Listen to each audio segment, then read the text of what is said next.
Et quel voilà, plaisir, qui font le quel couloir plaisir de d'arrivée voir ensemble. cette image. Ah, ça faisait un moment qu'on n'avait pas eu le droit à ça. Là, on peut le déguster, ce moment. Solide. Un des nouveau Français, podium bravo. pour l'équipe de France, effectivement. 5e position au scratch, mais avec 2 équipes suédoises en moins. C'est une 3e place, une place sur le podium pour ces Français. Et voilà, Mathieu Perrin, Quentin Moulet, Lucas Basset, très heureux de se retrouver ici, qui montent sur la 3e place de ce podium. Comme tu l'as dit, 3 courses de relais, comme on peut le dire, 3 bonnes courses.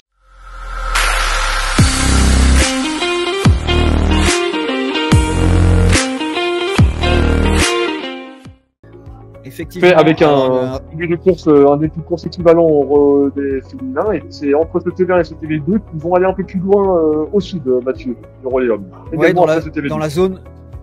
Exactement, dans la zone dense, dans la zone difficile à courir, ils ont une petite rallonge les garçons et ensuite ils reviennent vers l'aréna avec une course assez similaire à celle des filles. Mais vraiment des caractéristiques encore une fois similaires à la course des dames. Et puis là on nous remontre encore ce choix 12-13 avec là encore la possibilité d'aller chercher la route. Ce qu'on a très peu vu chez les filles, en tout cas pour les meilleures équipes. Oui. Au vu de la bonne mobilité dont elles font au départ à la fin de leur course, on peut supposer qu'effectivement cela soit très tentant d'aller tout droit le plus possible sur chacun des postes de ce parcours. Parcours de 6 km, 16 balises pour les hommes, une fin de course, vous avez vu, légèrement différente pour les 3e relayeurs, comme précédemment pour les femmes. Bah, la même fin que la même fin que les dames du coup pour les 3e relayeurs, avec cette petite butte dans le vert qu'on a bien vu avec Simona Bersold. Donc, et encore une fois, ça pourrait se jouer ça pourrait se jouer sur le petit rentrant en courbe de forme. On a vu Simona et Andrine Benjaminsen à la bagarre. Si les garçons arrivent serrés, encore une fois, ça pourrait jouer sur ce poste. Alors, effectivement, on l'a vu, un terrain un peu moins discriminant, même beaucoup moins discriminant que la veille, que la moyenne distance, où au final les erreurs sont présentes, mais en moins grand nombre et faisant un peu moins de dégâts. Et donc, on a une course beaucoup plus à élimination. On se rend compte, une fois qu'on est lâché du groupe de tête, c'est très très dur de réussir à le ramener. Donc, ça sera l'objectif de nos équipes françaises. Et la voici, notre équipe de France, Mathieu Perrin, qui va s'élancer. Il l'a déjà fait plusieurs fois, ce premier relais, notamment on se souvient d'un super relais au championnat du monde 2021 en République tchèque, où tout jeune Mathieu avait fait un début de course en étant en tête tout du long de la course. Il avait parfaitement lancé cette équipe de France. Ouais, il nous avait régalé, ouais. Voilà, c'est parti pour ce relais. Les fauves sont lâchés. Nombreuses équipes au départ, un peu plus d'équipes chez les hommes que chez les femmes. Chez les femmes, elles étaient une quarantaine d'équipes au départ. Désormais, chez les hommes, c'est presque 60. Et le jeune Jakub Chalupski pour les Tchèques qui prend les devants dans ce couloir de départ. Également. Et voilà Mathieu Perrin. Mathieu Perrin. Et là, je pense qu'on aperçoit le groupe de Mathieu Perrin. 3e position dans ce groupe-là. J'ai reconnu la foulée. C'est bien ça, accompagné de Simone Imark, Daniel Ouman. Et voici Mathieu Perrin, un peu moins d'une minute, et 1 minute tout pile. 1 minute tout pile de retard pour le Français. Et voilà, 2 Français qui se croisent, Mathieu Perrin et Antoine Bécart. On les voit traverser ce marais, donc ils viennent de prendre leur balise 14. Là, on ne devrait pas tarder à voir les Français, c'est eux qu'on veut voir maintenant. Et là, c'est Antoine Bécart. Voilà, Antoine Bécart, super relais. Et oui, une fin de course très forte sur Antoine Bécart, qui était passé derrière Mathieu Perrin au pré-warning. Donc Antoine Bécart a réussi à finir fort pour rejoindre cette ligne d'arrivée. Ils avaient tous les deux 1 minute et 30 secondes de retard. Peut-être ah oui, on avait raté Mathieu. On avait raté Mathieu à l'écran. La réalisation ne nous avait pas montré. Et voilà, une 10e place, 1 minute 30 secondes de retard pour Mathieu. Et c'est Quentin Moulet qui vient de s'élancer. Et on voit à l'écran, eh bien, Romain Pichard. C'est sympa de voir Romain Pichard, le jeune senior, première sélection en Coupe du Monde pour lui cette semaine, et qui va s'élancer eh bien, dans le groupe, dans un gros groupe, un gros peloton, à 1 minute et 43 secondes de la tête. Ouais, je me suis écarté un petit peu parce que regardez, c'est pas un invité, mais deux d'un coup. J'ai réussi à mettre la main sur nos deux premiers relayeurs français à l'arrivée, Mathieu Perrin et Antoine Beckert, qui ont fait une course solide. On va peut-être commencer avec toi, Mathieu, qui est arrivé juste avant Antoine. Comment s'est passée ta course? Ouais, franchement, c'était vraiment chaud. Enfin, en fait, au début, c'est assez facile et ça envoie bien. Du coup, tu te mets dans ton rythme bourrinage et puis ensuite, d'un coup, ça devient quand même bien chaud, quoi. Et énormément de caillasses au sol, j'ai trouvé, de rochers, d'obstacles, quoi. Et du coup, ce qui fait que c'est vraiment difficile de lire la carte. T'es à fond. Les postes sont en descente, c'est dur de lire la carte et surtout il y a énormément de forking. Enfin, franchement, Et puis ce qui est difficile, c'est au niveau de la moitié de la course, quoi, au niveau de distance. On passe d'une zone où on court à 4 au kill, quoi, à une zone où caillasse, faut être collé à la carte parce que la visibilité, elle passe de super bonne à très mauvaise. Et c'est le moment où ils ont mis des forkings, donc c'est une alternance assez sèche, quoi. Donc c'est vraiment pas évident à gérer. Ouais, puis toi, Antoine, t'étais quand même pas très satisfait de ton début de semaine. Et puis là, j'imagine ça doit te mettre du baume au cœur de faire cette course aujourd'hui. Ouais, ça reste une course pas énorme, mais disons que c'est contrôlé, quoi, contrairement à toutes les autres courses où à chaque fois il n'a pas fallu grand chose, quoi. Il a fallu un poste pour que la course, à chaque fois mes courses elles étaient réussies à 95%, quoi, et il y a un poste qui passait pas, mais pas du tout. Et du coup ça fait plaisir de voir que même avec la vitesse je peux arriver à faire encore des choses contrôlées, quoi. C'est cool de finir la semaine sur une note un peu positive, on va dire. ouais, carrément. Ouais, ça fait plaisir à entendre. Et puis toi, Mathieu, tu as deux costauds là, qui suivent. Hein. Vous avez été super hier avec un résultat d'ensemble exceptionnel. Et du coup, qu'est-ce que tu peux attendre pour la suite du relais? Ouais, franchement, là, Antoine et Lucas, c'est des super techniciens. Donc, ouais, n'importe quoi. Quentin et Lucas, c'est des super techniciens. Donc là, ça va être nickel parce que c'est vraiment ça qui fait la différence, je pense, sur circuit. D'arriver à bien prendre les postes, de pas stresser dans le verre. Et franchement, ça va. Je pense qu'il y a moyen qu'il fasse du très beau jeu, quoi. Ouais, il est passé. Alors, il vient nous faire un petit coucou rapide. Hein, on en profite. Loïc, ça s'est pas super bien passé pour toi aujourd'hui. On sait que d'habitude, techniquement, tu es vraiment solide. Et puis là, tu as eu des difficultés. Raconte-nous qu'est-ce qui s'est passé rapidement. Ouais, je fais un super début de course, nickel. Je prends ma première combi, je lead ma combi. Et après, on attaque dans le marais, je commence à dévier. Là, je fais une petite erreur. Et après, je fais une inversion de relief. Je suis tout seul sur ma combi. Et là, je fais une inversion de relief. Et je me tanque. Et c'est trop bizarre, c'est tout plat. Et là, après, quand tu es tout seul, tu sais que c'est compliqué derrière de revenir. Et putain, je suis désolé pour les gars parce que j'essaie de me battre, mais putain, je fais une erreur bête et putain, c'est pas cool. Ouais, bon, ça arrive. Hein, on sait sur ces terrains-là, c'est jamais gagné. En tout cas, il y a eu des bonnes choses quand même. Il faut s'appuyer dessus pour la suite de la saison. Ouais, il y a des belles choses et c'est un très beau relais, bien tracé, bien technique, c'est chaud, il y a des combis, donc j'espère qu'on va avoir un beau spectacle. J'espère que quand je vais aller voir les résultats, il y a les gars qui sont dans le match. Et bon, on va suivre. Ok, ça marche. Merci Loïc d'être passé au micro. Voilà, Quentin Moulet. Quentin Moulet, il y est. Tout à l'heure, il était à 2 minutes 34. Il a perdu également un peu de temps, mais il a comblé l'écart sur les équipes juste devant lui. 3 minutes et 5 secondes de retard, 8e position. Il est repassé devant Martin Humann, le Suisse qui a fait une erreur sur le poste précédent. Ce qui permet à Quentin de gagner encore une place. Allez, on va voir un peu de GPS pour voir. La France vient de passer, Mathieu. Quentin Moulet vient de passer. Il a fait une grosse remontée sur cette fin de course. 6e place pour lui. On va peut-être le voir au GPS sur cette combinaison. Mais Quentin Moulet est en train de revenir fort et de se placer sur une place sur le podium nation provisoire. Et on voit la faute pour l'Estonien qui avait l'autre variation. Ça a permis à Quentin de passer devant. la technique qui fait la différence, comme l'avait prédit Mathieu Plérin et Antoine Descartes tout à l'heure à ton micro. Donc, eh bien, Quentin Moulet qui est devancé de 45 secondes par ces deux équipes, Norvège 2, Suède 3, mais du coup, la France qui se place toujours en tant que troisième nation sur ce relais. Voilà, Quentin Moulet est déjà là. Allez, Quentin Moulet. 6e position, on l'avait dit. Oh, ça finit fort. Encore une fois, on le rappelle, hein, les longues enjambées de Quentin Moulet, hein, peu de fréquence, mais vraiment beaucoup de puissance sur chaque pas qu'il fait. Et Quentin Moulet qui, en plus, a fait le trou. Hein. Aucune équipe n'est derrière pour l'instant. Donc, Lucas Basset va s'élancer en 6e position. Mais nous, ce qui nous intéresse, c'est le nombre de drapeaux différents qu'on fait devant.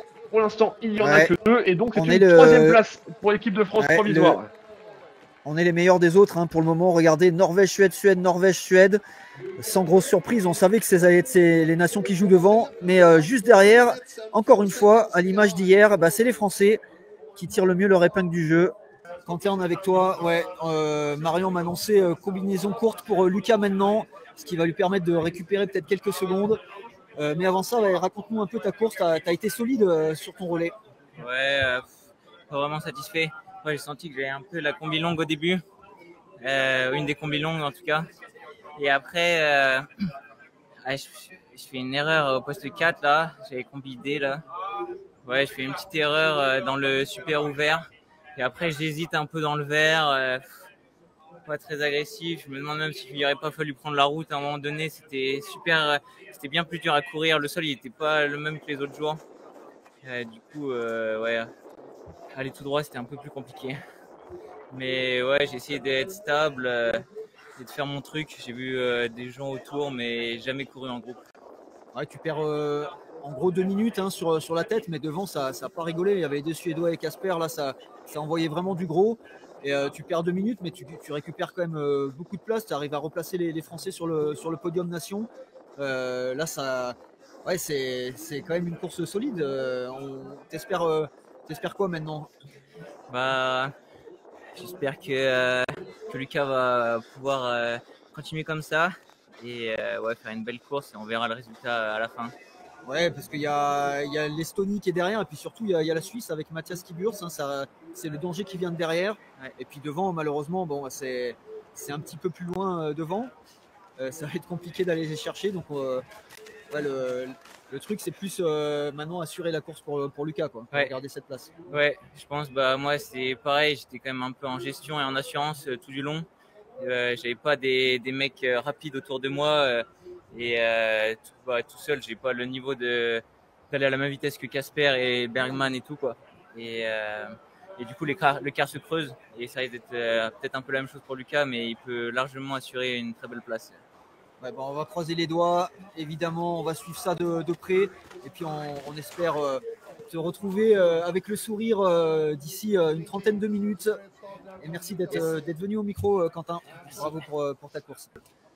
Eh oui, tout en regardant le GPS des premières équipes, qui ne devrait pas tarder à arriver au deuxième intermédiaire, qui a quelques mots avec Romain Pichard, le jeune senior, première Coupe du Monde pour lui. Allez, qu'il nous dise quelques mots. Ouais, Romain, voilà, on l'accueille au micro. Hein, on n'a pas encore eu l'occasion de l'avoir cette semaine. Ça fait plaisir. Alors, Romain, tu vas pouvoir nous raconter déjà la course du jour. Ça s'est passé comment? Ça s'est passé plutôt kiffant le début. Il y avait très bonne visibilité, très bonne courabilité. Donc vraiment kiffant de voir tout le monde au loin, pouvoir tendre les trajectoires, essayer de les rattraper. J'étais derrière Quentin Moulet à un certain moment. Après, je l'ai plus vu. Parce que j'ai boulé un chouïa à la 5. Et après, on est rentré dans la zone à partir de la 6. Là, c'était un bordel au niveau du sol, des cailloux, beaucoup de branches, très peu de visibilité, surtout 8, 9, 10. Et là, j'ai vu plus personne. Et sympathique de retrouver Tino Polsini, le Suisse, à la sortie de la 11. Et du coup, là, j'ai fait un bon bout de chemin avec lui, avec Joe Adorn aussi. Donc, ça fait plaisir aussi de courir avec ces mecs-là. Ouais, sympa. Donc, courir avec des mecs que tu avais vus sans doute à la télé avant. Hein, on rappelle, tu es tout jeune senior, donc première Coupe du Monde avec l'équipe. Comment ça s'est passé globalement cette semaine? Oh, pas top. Hein. Pas top. La qualif, je suis un peu passé à côté. Manque de vitesse. Et après, la longue distance, la moyenne, vraiment pas content. Non. J'ai fait des grosses boules alors que j'aurais pu les éviter. Pas pas la bonne semaine, mais là au moins je suis content, j'ai fait une course clean. J'ai quand même planté, je pense, 1 minute à la 13 avec Joey Adorn, du coup, où il fait pire que moi pour le coup. Ouais. Je l'ai laissé derrière, mais on va dire que la dernière course fait du bien, on va dire. Ouais. Alors, on va dire que les premières courses, c'est pour l'apprentissage, hein, c'est un passage un peu obligé. Rentrer chez les grands comme ça, c'est toujours un peu compliqué. Hein. Et puis, du coup, c'est bien que tu finisses avec une course comme ça pour te filer la motive pour la suite. Ouais, pour me remettre en confiance. Parce que faire une première Coupe du Monde à Hydreux, quand même, j'ai pas eu de chance là-dessus. Ouais, c'est chaud. Ah, bah, t'as pas eu de chance, mais c'est quand même des terrains c'est de magnifique, malade. c'est magnifique, mais j'ai souffert. Très bien, bah, merci Mathieu. de passer au micro. Oui. À vous. Ouais. On est dans la foulée de Lucas. Lucas Basset. Ouais, Lucas qui fait Il vient de un poinçonner bon le début de poste course. 5. Hein. Pour le moment, il en n'ouvre pas la direction porte au coureur de derrière pour revenir. Et il n'a pas le choix. Hein. De toute façon, il faut qu'il soit bon. Hein, parce que derrière, c'est pas très très loin. On l'a vu tout à l'heure. Hein. Zoom, c'est sûrement qu'on l'aperçoit. Exactement. C'est lui. Il est là, le français. Et on le sait, il a eu la variation plus longue en plus. Sinon, il aurait peut-être déjà récupéré le Norvégien. Et quel voilà, plaisir, qui font le quel couloir plaisir de d'arrivée voir ensemble. cette image. Ah, ça faisait un moment qu'on n'avait pas eu le droit à ça. Là, on peut le déguster, ce moment. Solide. Un des nouveau Français, podium bravo. pour l'équipe de France. Effectivement, 5e position au scratch, mais avec 2 équipes suédoises en moins. C'est une 3e place, une place sur le podium pour ces Français. Et qu'on attendra également. Lucas, il va pleurer, mais alors je sais pas si c'est de joie ou si c'est parce qu'il s'est pris une branche dans l'œil. Et c'est pas grave, tu as le droit de poser quelques larmes. On mettra ça sur la poussière dans l'œil. Là, c'est vraiment Moi, je vais me cacher l'œil. Lucas, bravo, Merci. félicitations. Là, c'est bravo à tous les trois, hein, mais les deux autres, on l'a déjà eu en interview, donc on va se concentrer sur ta course à toi. Ouais, Raconte-nous, ouais. hein, t'es parti. Parti fort. Il y avait devant, c'était loin, derrière, c'était pas très loin. On s'est Ouais. dit là, va falloir qu'il fasse une bonne course. Ouais, Et puis, tu as fait une bonne course, Lucas, bravo. ouais, non, super. Franchement, je suis content. Je suis parti assez fort. C'était vraiment agréable au début, quoi. C'était blanc et tout. Il y avait moyen de se mettre sur un bon rythme. Et en fait, je pense que j'avais combi courte. En plus, derrière, j'ai eu en visuel Albin suivi de Suède 3 et puis Norvège 2. Je me suis dit, bon, c'est bien, tu vois, je suis dans un bon rythme. Et après, la partie technique, pas trop mal. Bon, juste avant la partie technique, je fais deux petites fautes de suite. Je crois que c'est la 4 et la 5, ou la 5 et la 6. Donc là, je me dis, bon, allez, là, faut me remettre dedans. Et puis derrière, c'était vraiment chaud, quoi, dans le flanc, là, de 10 à 13. C'était caillouteux. Il y avait un poste 10-11 où en fait on pouvait prendre la route. Et puis 12-13 aussi, mais là 10-11 on pouvait prendre la route. Et puis j'y ai pas vu, donc je suis passé dans le blanc, mais c'était plein de cailloux. Et là j'ai vraiment pris un coup de barre, un bon, quoi. Donc je me suis dit, oh là là, c'est l'horreur et tout. J'espère que c'est pour tout le monde pareil. Et en fait j'ai pris un petit coup de mieux à la 13 quand j'ai vu Norvège 2 à nouveau, quoi, qui m'avait relâché. Je me suis dit, bon, il a peur d'aller trop vite. Et voilà, j'ai bien orienté. J'étais bien, quoi.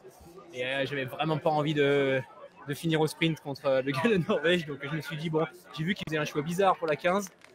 Je me suis dit, allez, je poinçonnais devant la 15. Et puis là, j'ai mis une bourre en sortie, histoire de voir ce qu'il donnait, quoi. Et puis je me suis dit, bon, s'il répond, de toute façon, c'est l'équipe 2.